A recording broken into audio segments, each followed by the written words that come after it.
This is my seat. I want Sam to sit next to me. Yeah, you can sit there.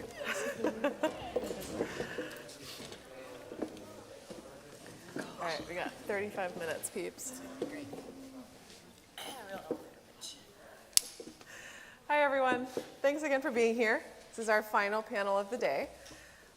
My most favorite, actually. I'm very excited to pick these brilliant humans' brains as far as their careers in music. Of course, open up for some Q&A with you guys.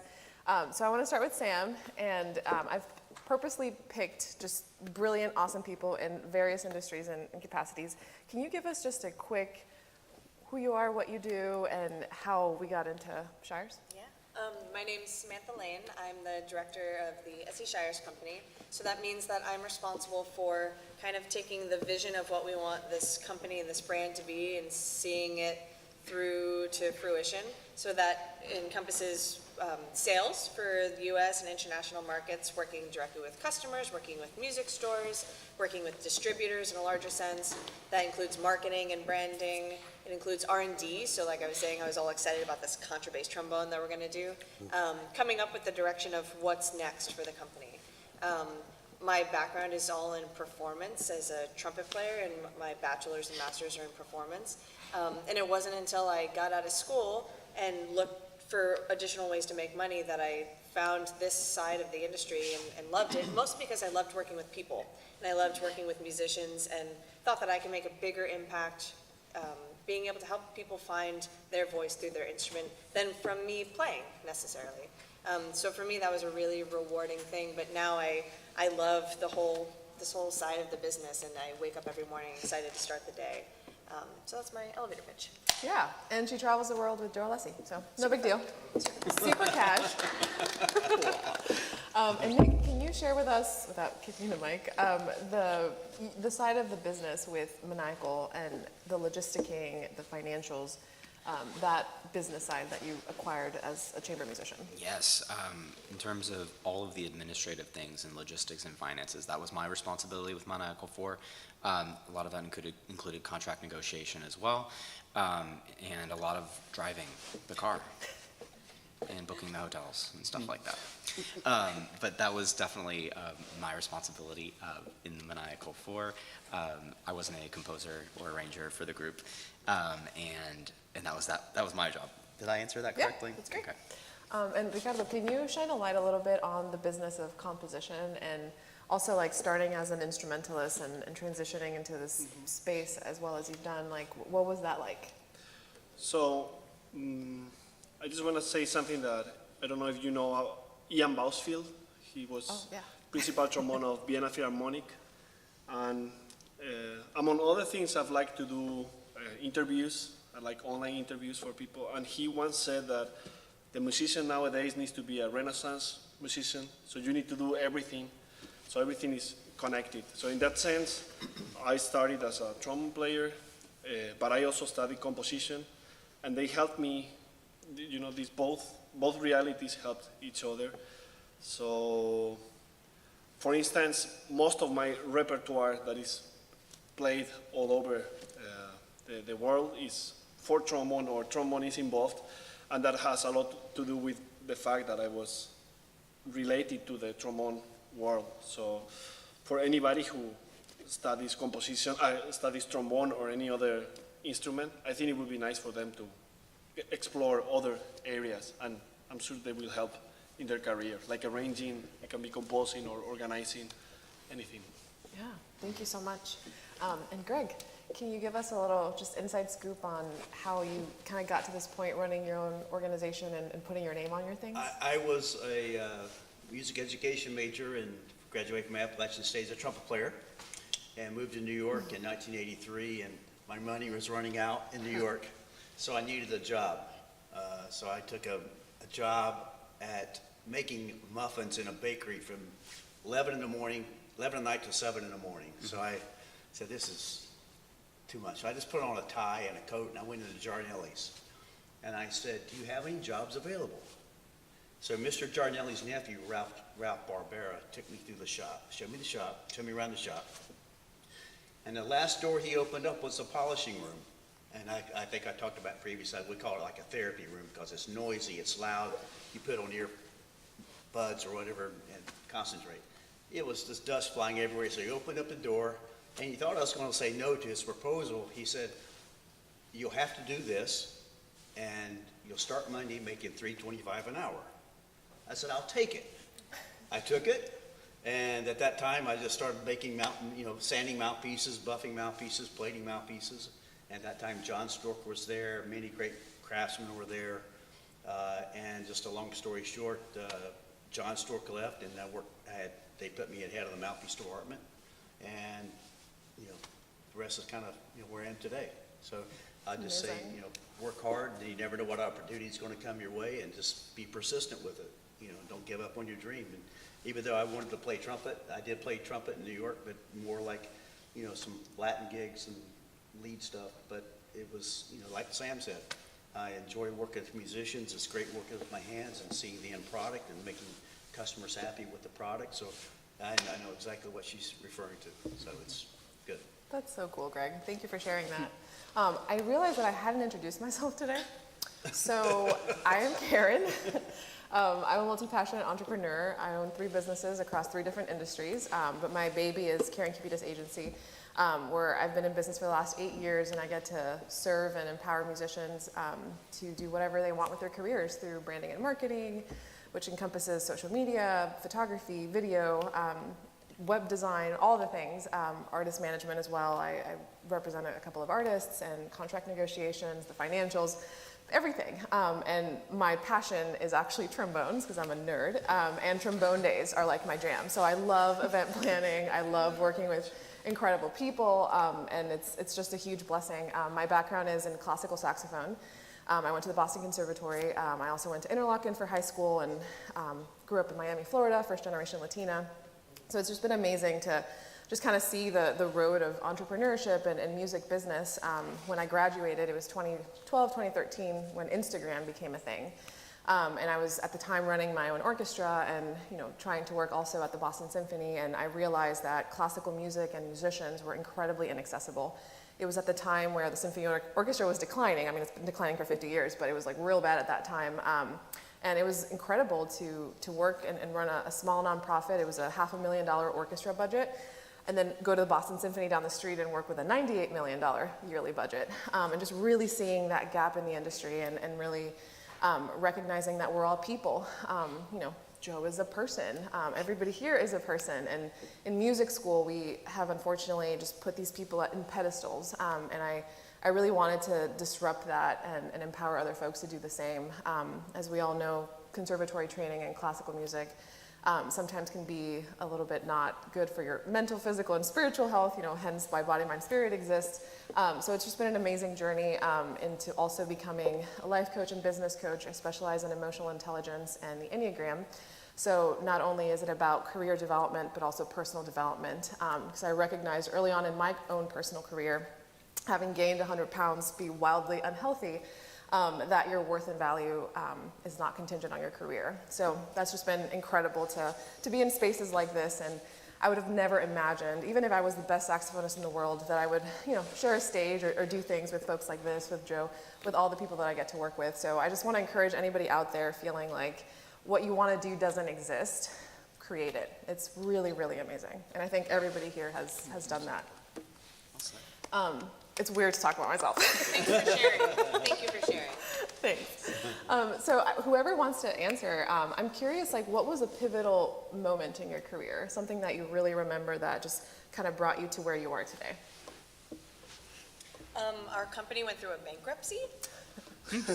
I'm That was pivotal, and it allowed us to completely reinvent who we are, what we do. Every inch, every single molecule of what we are. And that for me was a great opportunity because they recognized something in me and Brilliant. promoted me at that time to be the manager of the sales and marketing manager of the company. But for us as a larger entity, it really was a great launching off point for us to really sit and say, we make great trombones, we make great trumpets, but what can we do better, and what's that missing piece? And so for that, it was an actual bankruptcy. We were purchased by the Eastman Music Company in 2014, 2015, and that was another renaissance kind of moment for us, where it was, everything just kind of fell into place the way that it was supposed to be. They trusted us to do what we do best. They gave us all of their support, and we've been able to, I think, shine in these last few years, and it's been really exciting. So, That's amazing. yeah. Thanks for sharing. Yeah. Do you want to? Okay. I was in a really, really bad car accident a few years ago. That was really pivotal for me. Just quickly, if you want to kind of visualize how it happened, I was driving, and I was in the left turn lane at the front of the intersection. I was definitely behind my solid white line, because if you know me, I don't cross that thing. And there was a semi-truck turning left onto the road that I was turning out of. And he didn't go wide enough, clearly, and he dragged me for about 20 feet, 30 feet before he realized that I was stuck underneath his trailer, moving with him, like getting dragged and kind of crushed. I did tear some ligaments, and I came face to face with my own mortality, and it put me into a crazy spiral of depression that ultimately led me into therapy and growth from there. So I would say getting in a car accident and going to therapy every week. Still. But yeah, it's fantastic, so I recommend it. Highly Even if you recommend don't have a therapy. car accident, I would recommend just having a non-biased third party listen to you and have you speak and talk and offer you their perspective and their knowledge and experience in their profession. It's wonderful. Yeah, I love that. Thank you for sharing. So, Oh, well, Please, feel free. no. So I was gonna say that maybe one of the most difficult decisions I had to make, like lately, well, in the last 6 months, was to stop playing trombone. And because I was playing in Denmark in the National Orchestra. I was playing there. Well, that was my job, and I was doing the same. I was doing like half of my time I was doing composition, the half of my time I was doing trombone, teaching, etc. And for 5 or 6 years, I had like no vacation, like all day long, working.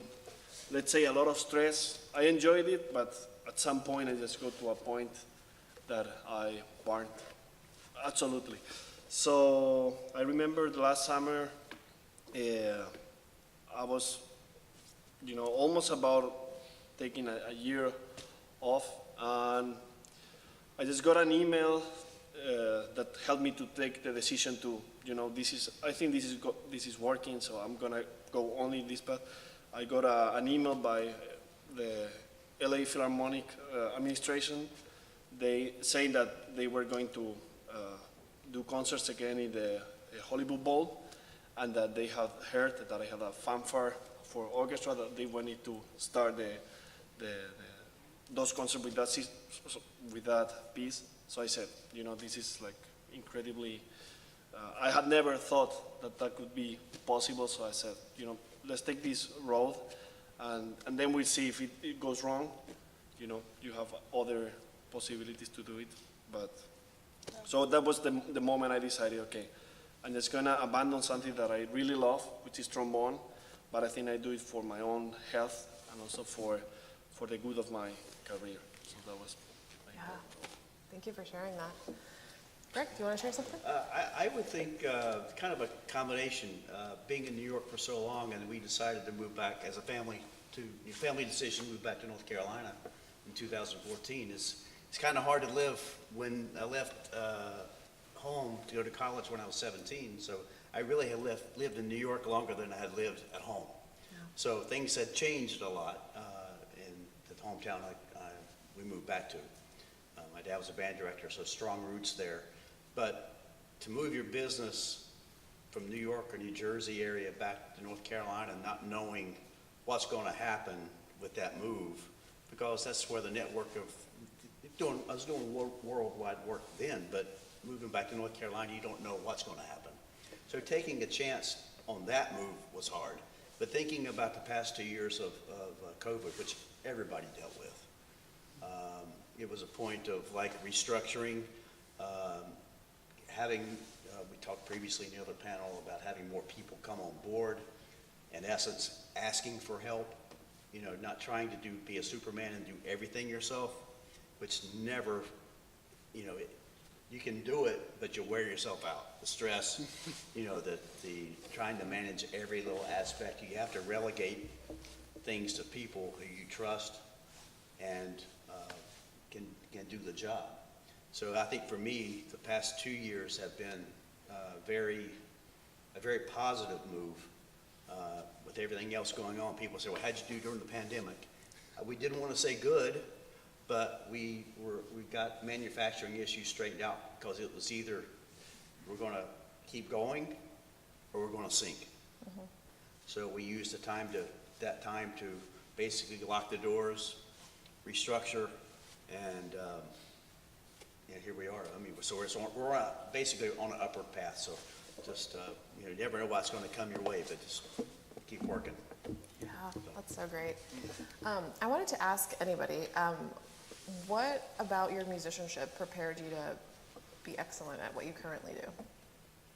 What skill sets did you learn, or what about the way you are as a musician helped you in your business? Let's say I'll go first. Sure. Well, memorizing and learning things really fast. Maniacal 4 learned their programs from memory. We usually had a lot of, like Joe was talking today about his rep list, that, you know, programs can choose and pick their songs, and so we were doing that as well with the quartet. And so sometimes we'd have a different program at each different spot. And it's like, oh, okay, we know it though.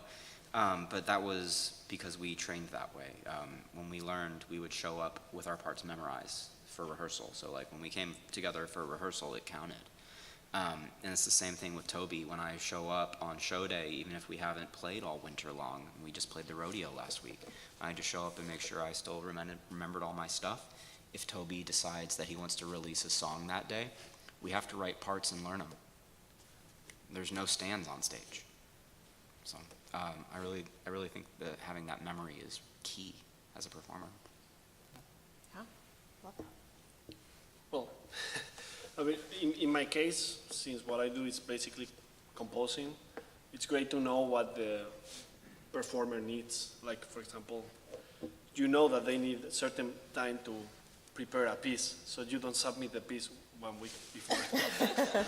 Or things like that. Or, you know, for example, I know some composers, they just write the piece and send it right away when it's done. But I like to write a little bit and send it. Write a little bit, so, or as Joe Alessi said this morning, that he enjoys having a backing track so he can play with it. I like to create all these materials, so the preparation of the piece for somebody who never listened to the music before is as comfortable as possible.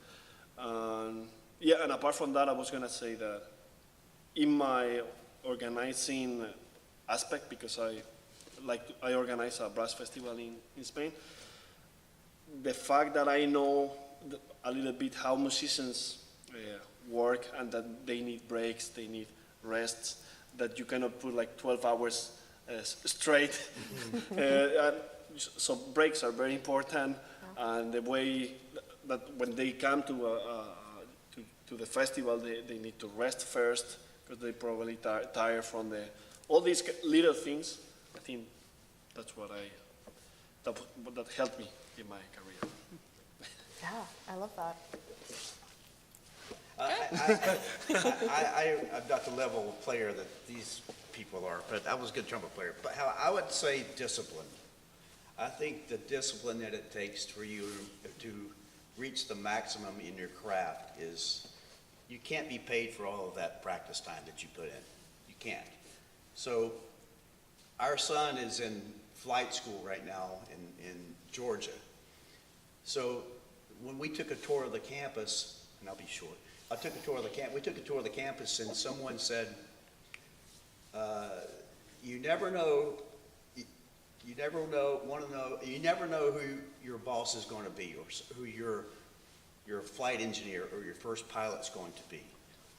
That person may hire you. So you never know who's going to be in your section with you, or you never know who you're going to be playing with. So the person that you may not treat nicely coming up was going to remember if you happen to be playing with them. So I think the point of the story is be professional and be disciplined and work hard. Because I always like to tell our son, if you're not studying, or for me, I always thought, if you're not practicing trumpet, someone else is. Mm-hmm. Someone else is working. Someone else is always improving when you're not. If you want to take a day off, yeah, would have to take a day off, but someone else isn't. So that's why I always like to keep in the back of my head. That's what I thought. Nice.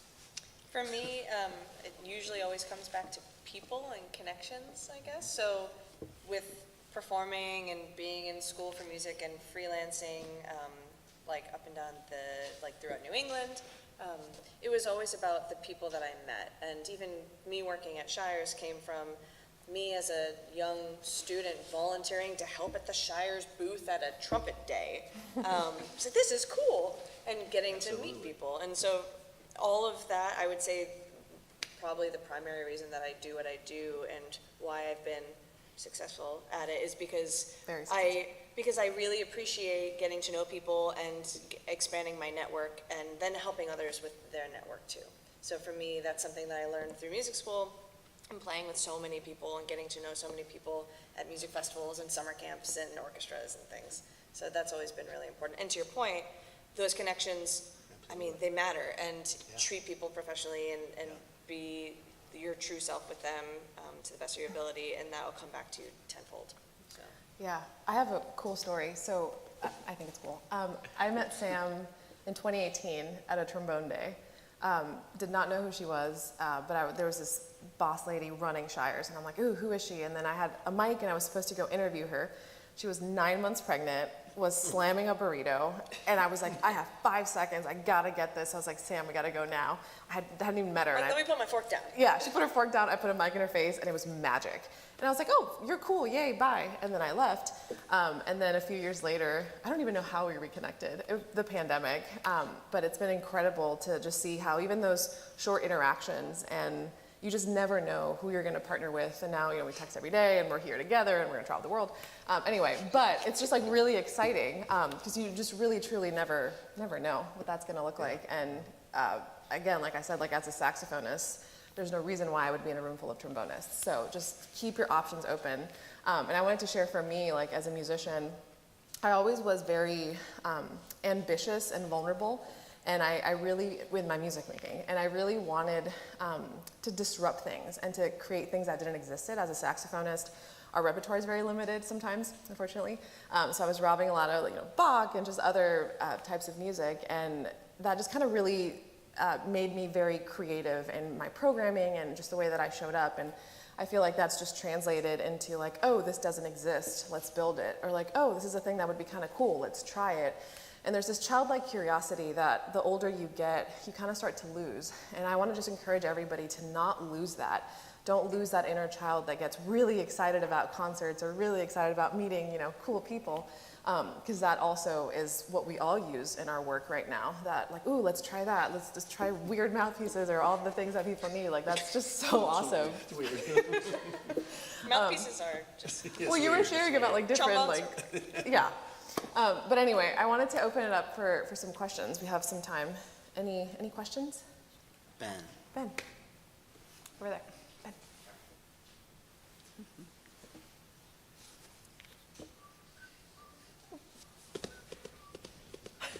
That's good.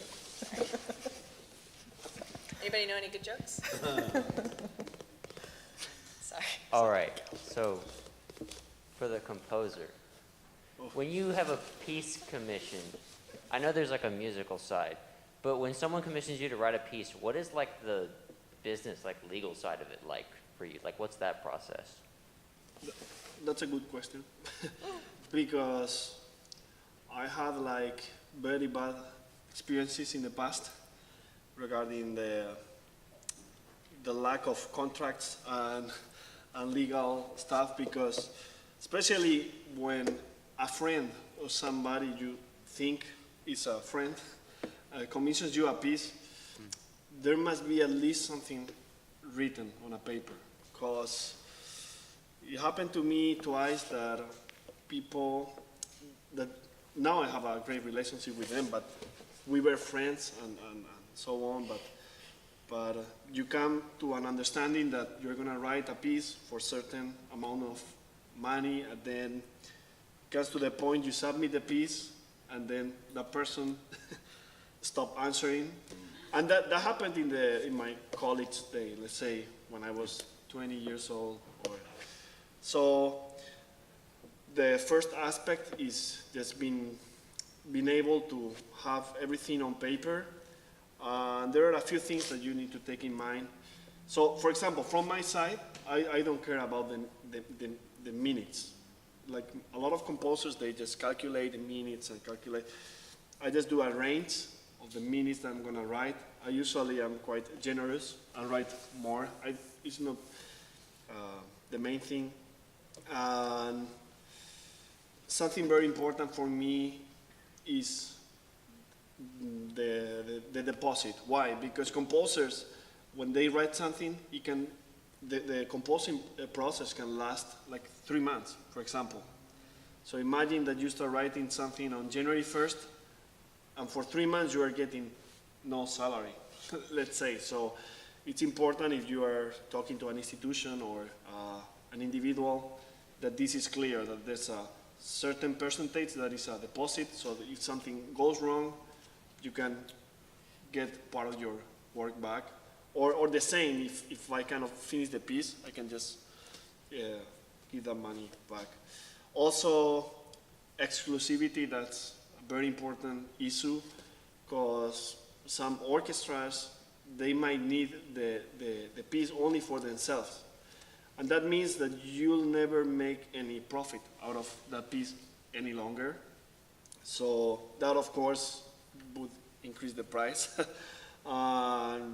And then there are other kind of copyrights, like what I usually do, if you want to know what I usually do, I give, let's say, free of copyright for that person. They can play it forever, that piece. I usually give like 1 year or 2 year exclusivity. That's negotiable. And the same, they can record it. I don't charge them for that. Do you need to know anything more specific? Can I add to it? Yes. May I add? Ben, I represent Kevin Day, and I've learned a lot about just composers and the logistics, and a little bit different than what Ricardo does. In the United States, we highly encourage composers to register with BMI, and then decide per minute of music the cost. I'm a huge Brené Brown fan, and my favorite quote is, "Clear is kind, unclear is unkind." And I find that with something as abstract at times as a composition and time and value and all of that, I want to just share this quote that I think will resonate. Cost is only an issue in the absence of value. So if you have a brand, if you have everything set up in the notoriety like today with your performance, your stock goes up. So really calculating what that minute of music looks like for a solo work, for a chamber work, for a wind band, chamber orchestra, all of those things. And knowing that in your back pocket before you start writing anything is super helpful, and then being able to effectively communicate that. The biggest pitfall in my experience with composers is lack of communication and lack of accessibility. If I don't know where I can buy your website, if I don't know where I can buy your music, if I don't know who you are, if I can't get a hold of you, that's incredibly problematic. So figuring out what your price is, what is the value that you're bringing, and making sure that you communicate that. I love the deposit idea. I always recommend half up front, 50% of the cost of the work up front. Check however you want to do your billing. I also recommend having a separate entity, like an LLC or something, where the money goes to a separate venture and it's not just personal for tax purposes, especially in the States. And just having clarity on what you're doing, what the deliverables are. And like Ricardo was saying, exclusivity for a year is pretty standard. Consortiums are also a thing. If you want a creative body of work, but not one person can pay the full amount, you can piece it together. I know you do that with a lot of orchestras. So there's a lot of room for that. I would say first focus on what you want your niche to be, and then you can always expand from there. Yes. Brilliant. Anybody else?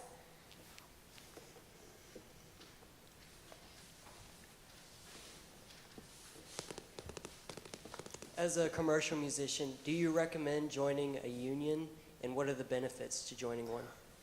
Oh, okay. Maybe I'm not the best person to answer because I'm not a union member. However, I do go to the union office in Nashville to pick up checks from time to time. And so, Now you do your dance. I'm employed by Toby Keith. It's not a contract. I'm not receiving show pay, and there's no union rep that takes care of my arrangement with Toby. I'm his employee of his company. I have a W-2. I get my health care and benefits. I have a salary that comes every 2 weeks. Do not need the union to negotiate any of that for me. And so having that as like a big chunk of my income, I'm like, well, I don't think I need that representation for me personally, but like I know there's tons of work and it's really helpful. Like specifically in Nashville, if you want to do a off-Broadway show at like T-Pack or something, those are union musicians. You know, they take it pretty serious. And it does vary by state and by city, and so it's important, depending on where you want to be, to maybe speak with other colleagues and friends and freelancers in the area and ask them their opinions, because it is a little bit geographical, for sure. It's different every place. I will add too, the reason why I squirmed is because like, you know, there are sessions in Nashville that are off the card, as in there's no union representation at all, and the union's pretty mad about that. And well, they're just basically what's happening is there's LLCs coming in and undercutting the union rates, and Hollywood is coming to Nashville to record, and they're like, well, we get tax rebates when we record in Nashville. This guy is, you know, cheaper. You know, they pay their musicians okay, but it's pretty, you know, it's just pretty cut and dry with that, and there's no room for negotiation because there's no union rep there. So there's pluses and minuses, for sure. It's a tough question, though. Yeah. Any other questions?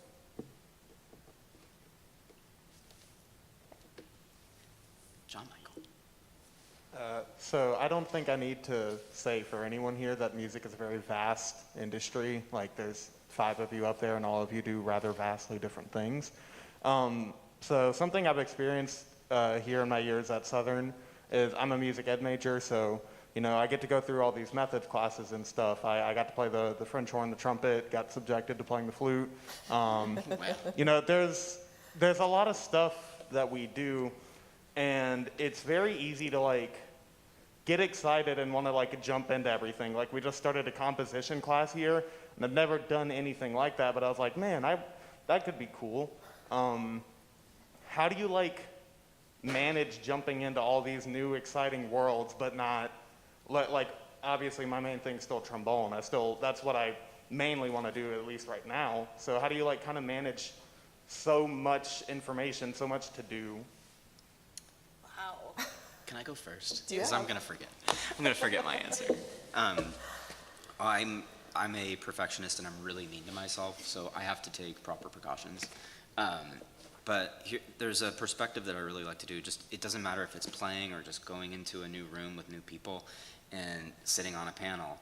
I'm somewhere in between being the best in the world and sucking really bad.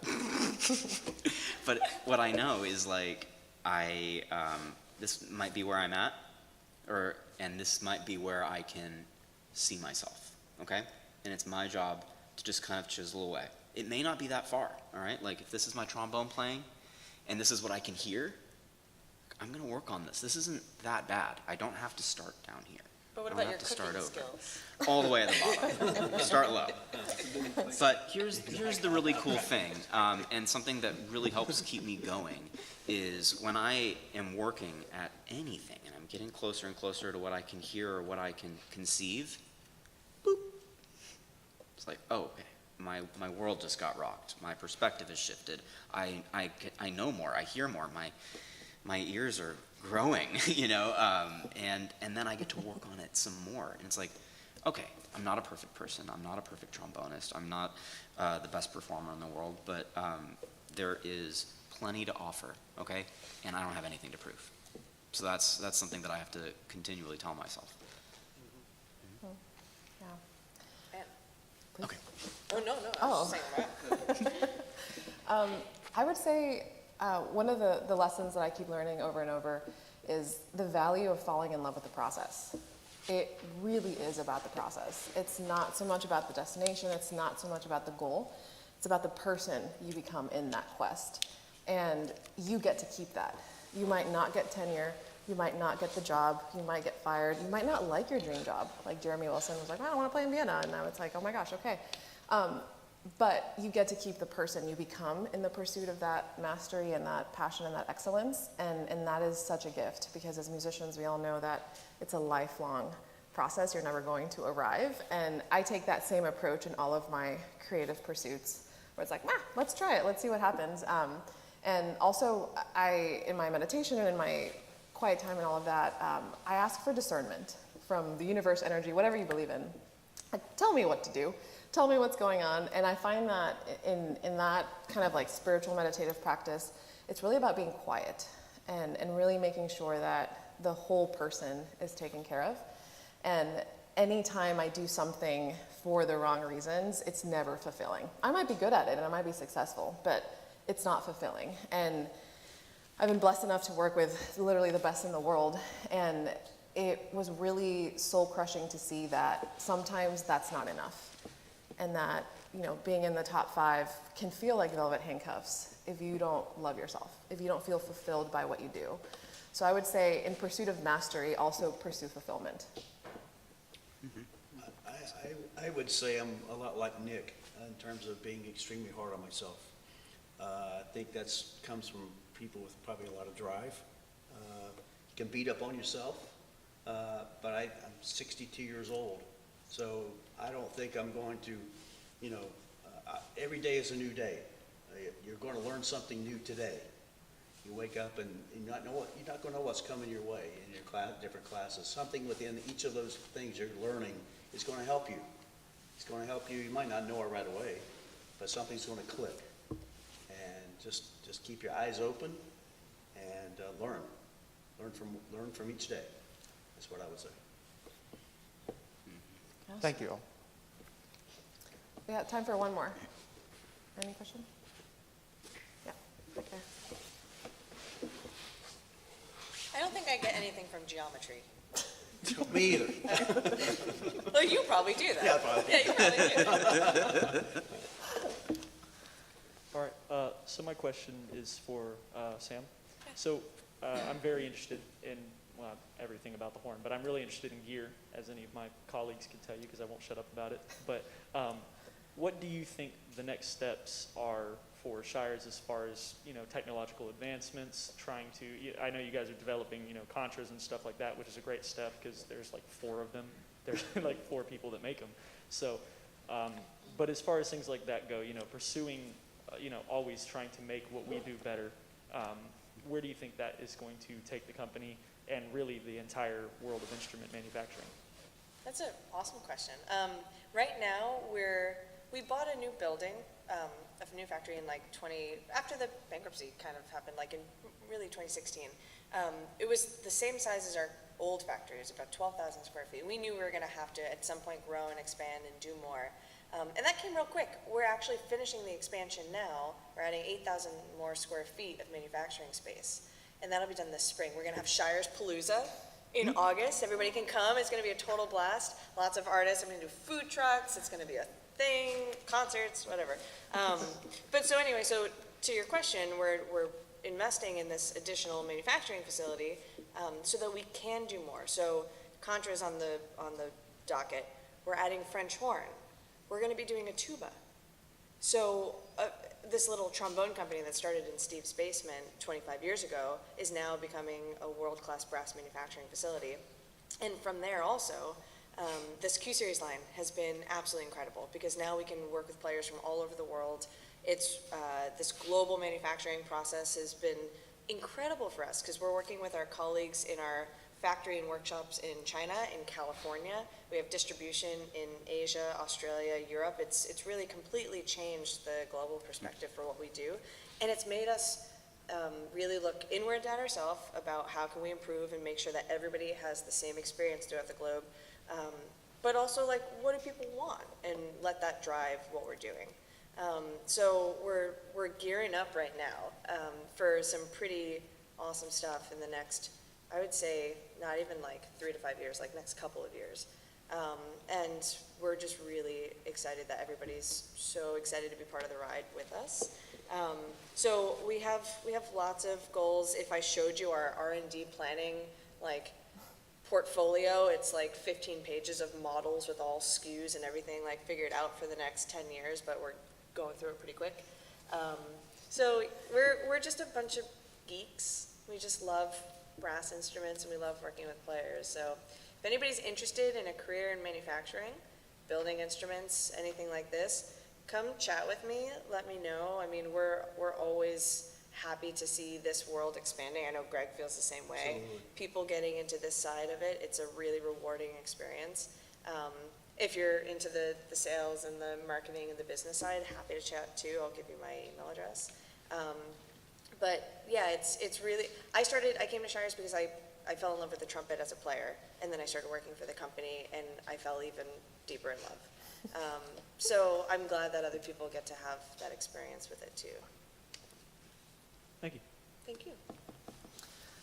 Before we wrap up, I want to thank you guys so much for your time and for being here. And I also forgot, I wanted to, on camera, thank my co-host, Dr. McElwain, he's not here, but for all of the work. For those of you in his studio, like, he has been hauling butt for like a long time. So can we just give him a round of applause for this day? Thank you.